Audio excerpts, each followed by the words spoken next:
கர்த்தருக்கு ஸ்தோத்திரம். மார்க்கு எழுதின சுவிசேஷம் அதிகாரம் 14. 2 நாளைக்கு பின்பு புளிப்பில்லாத அப்பஞ்சாப்பிடுகிற பஸ்கா பண்டிகை வந்தது. அப்பொழுது பிரதான ஆசாரியரும் வேதபாரகரும் அவரை தந்திரமாய் பிடித்து கொலை செய்யும்படி வகை தேடினார்கள். ஆகிலும் ஜனங்களுக்குள்ளே கலகம் உண்டாகாதபடிக்கு பண்டிகையிலே அப்படி செய்யலாகாது என்றார்கள். அவர் பெத்தானியாவில் குஷ்டரோகியாய் இருந்த சீமோன் வீட்டிலே போஜன பந்தி இருக்கையில் ஒரு ஸ்திரீ விலையேற பெற்ற நலதம் என்னும் உத்தம தைலமுள்ள வெள்ளைக்கல் பரணியை கொண்டு வந்து அதை உடைத்து அந்த தைலத்தை அவர் சிரசின் மேல் ஊற்றினாள்.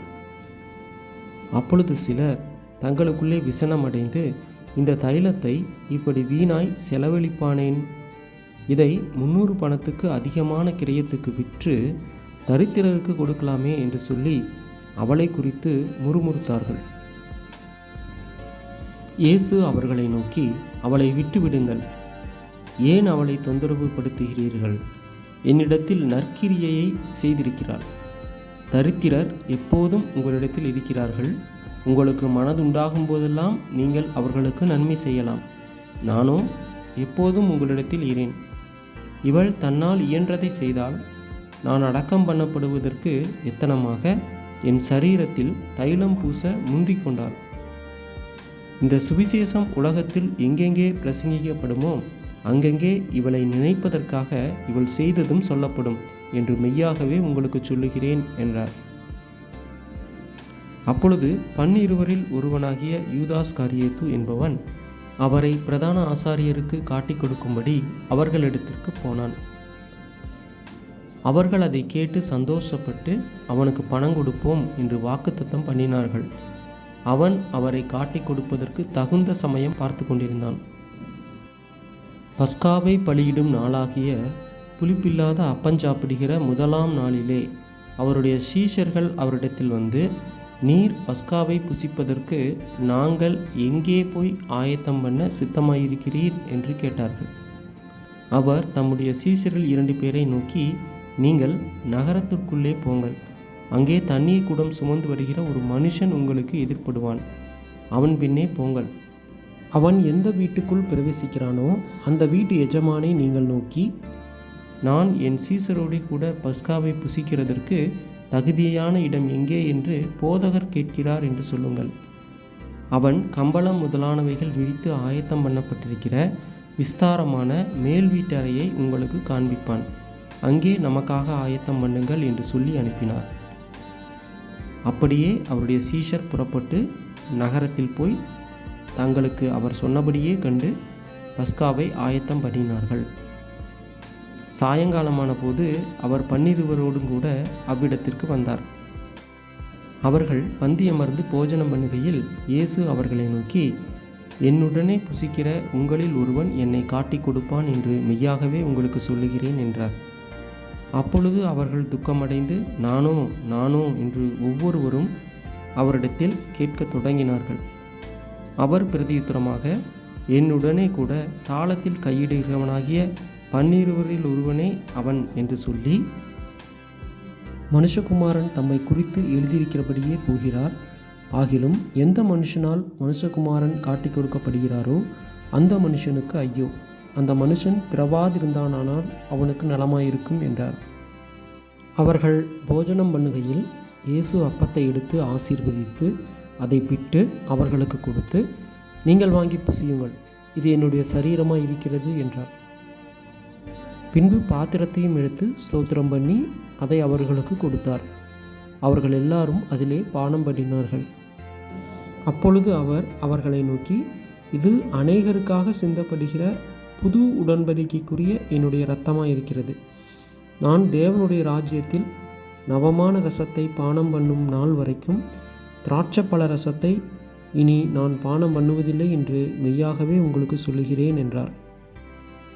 அவர்கள் ஸ்தோத்திர பாட்டை பாடின பின்பு ஒலிவ மலைக்கு புறப்பட்டு போனார்கள். அப்பொழுது இயேசு அவர்களை நோக்கி, மேய்ப்பனை வெட்டுவேன், ஆடுகள் சிதறடிக்கப்படும் என்று எழுதியிருக்கிறபடி இந்த ராத்திரியிலே நீங்கள் எல்லாரும் என் நிமித்தம் இடறல் அடைவீர்கள். ஆகிலும் நான் உயிர்த்தெழுந்த பின்பு உங்களுக்கு முன்னே கலிலேயாவுக்கு போவேன் என்றார்.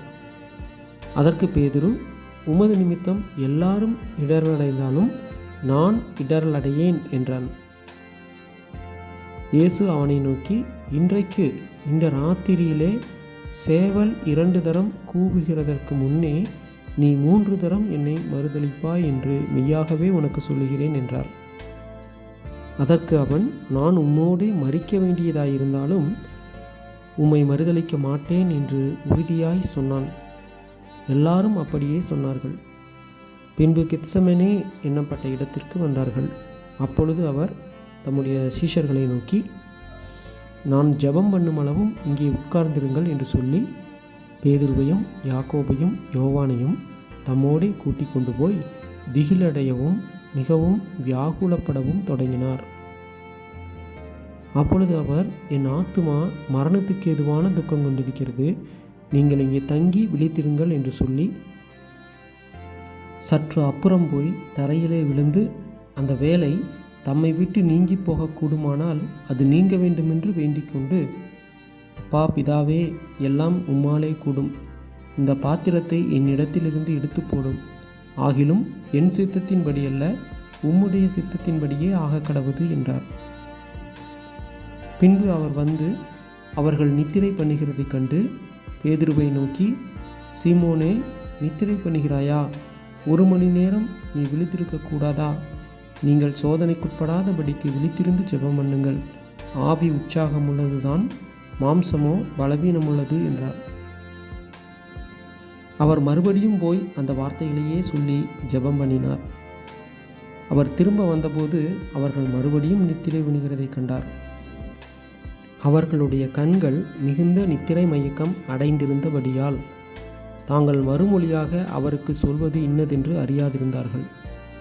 அவர் 3ஆம் தரம் வந்து, இனி நித்திரை பண்ணி இளைப்பாருங்கள், போதும், வேலை வந்தது, இதோ மனுஷகுமாரன் பாவிகளுடைய கைகளில் ஒப்பு கொடுக்கப்படுகிறார், என்னை காட்டிக் கொடுக்கிறவன் இதோ வந்துவிட்டான், எழுந்திருங்கள், போவோம் என்றார்.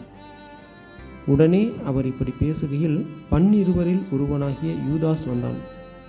அவனோடே கூட பிரதான ஆசாரியரும் வேதபாரகரும் மூப்பரும் அனுப்பின திரளான ஜனங்கள் பட்டயங்களையும் தடிகளையும் பிடித்து கொண்டு வந்தார்கள். அவரை காட்டிக் கொடுக்கிறவன், நான் எவனை முத்தம் செய்வேனோ அவன்தான், அவனை பிடித்து பத்திரமாய் கொண்டு போங்கள் என்று அவர்களுக்கு குறிப்பு சொல்லியிருந்தான். அவன் வந்தவுடனே அவர் அண்டையில் சேர்ந்து, ரபி ரபி என்று சொல்லி அவரை முத்தஞ்செய்தான். அப்பொழுது அவர்கள் அவர் மேல் கை போட்டு அவரை பிடித்தார்கள். அப்பொழுது கூட நின்றவர்களில் ஒருவன் கத்தியை உருவி பிரதான ஆசாரியனுடைய வேலைக்காரனை காதர வெட்டினான். இயேசு அவர்களை நோக்கி, கள்ளனை பிடிக்க புறப்படுகிறது போல நீங்கள் பட்டயங்களையும் தடிகளையும் எடுத்துக்கொண்டு என்னை பிடிக்க வந்தீர்கள். நான் தினந்தோறும் உங்கள் நடுவிலே தேவாலயத்தில் உபதேசம் பண்ணி கொண்டிருந்தேன், அப்பொழுது நீங்கள் என்னை பிடிக்கவில்லையே. ஆனாலும் வேத வாக்கியங்கள் நிறைவேற வேண்டியதாய் இருக்கிறது என்றார். அப்பொழுது எல்லாரும் அவரை விட்டு ஓடிப்போனார்கள். ஒரு வாலிபன் ஒரு துப்பட்டியை மாத்திரம் தன்மேல் போர்த்து கொண்டு அவர் பின்னே போனான். அவனை பிடித்தார்கள். அவன் தன் துப்பட்டியை போட்டுவிட்டு நிர்வாணமாய் அவர்களை விட்டு ஓடிப்போனான். இயேசுவை அவர்கள் பிரதான ஆசாரியனிடத்தில் கொண்டு போனார்கள். அங்கே ஆசாரியர், மூப்பர், வேதபாரகர் எல்லாரும் கூடி வந்திருந்தார்கள். பேதுரு தூரத்திலே அவருக்கு பின் சென்று பிரதான ஆசாரியனுடைய அரண்மனைக்குள் வந்து சேவகரோடே கூட உட்கார்ந்து நெருப்பண்டையிலே குளிர் காய்ந்து கொண்டிருந்தான். அப்பொழுது பிரதான ஆசாரியரும் ஆலோசனை சங்கத்தார் அனைவரும் இயேசுவை கொலை செய்யும்படி அவருக்கு விரோதமாக சாட்சி தேடினார்கள். அகப்படவில்லை. அநேகர் அவருக்கு விரோதமாக பொய் சாட்சி சொல்லியும் அந்த சாட்சிகள் ஒவ்வொவில்லை.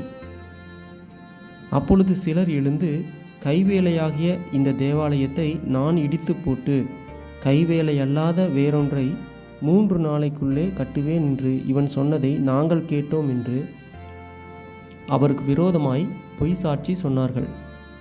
அப்படி சொல்லியும் அவர்கள் சாட்சி ஒவ்வாமற் போயிற்று. அப்பொழுது பிரதான ஆசாரியன் எழுந்து நடுவே நின்று இயேசுவை நோக்கி, இவர்கள் உனக்கு விரோதமாய் சொல்லுகிறதை குறித்து நீ ஒன்றும் சொல்லுகிறதில்லையா என்று கேட்டான். அவரோ ஒரு உத்தரவும் சொல்லாமல் பேசாதிருந்தார்.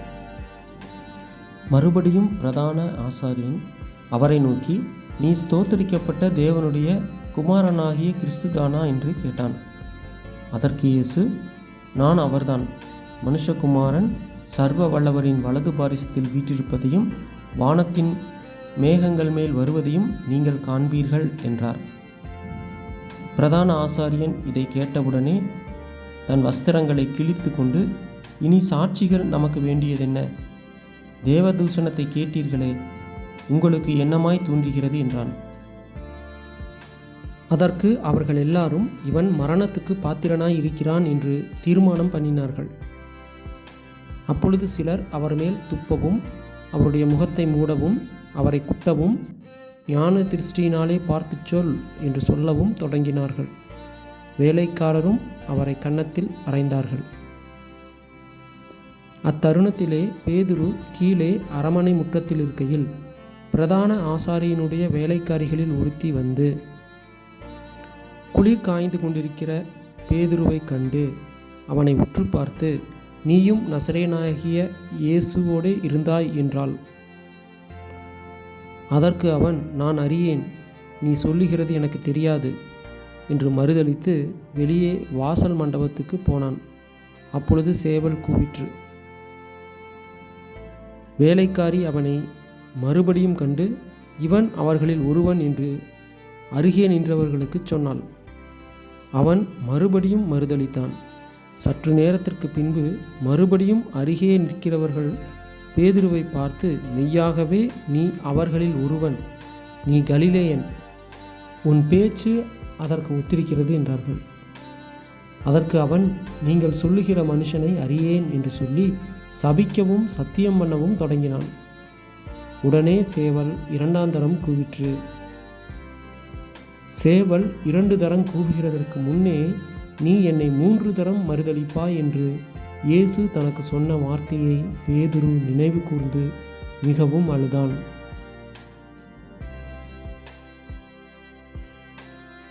ஆமேன்.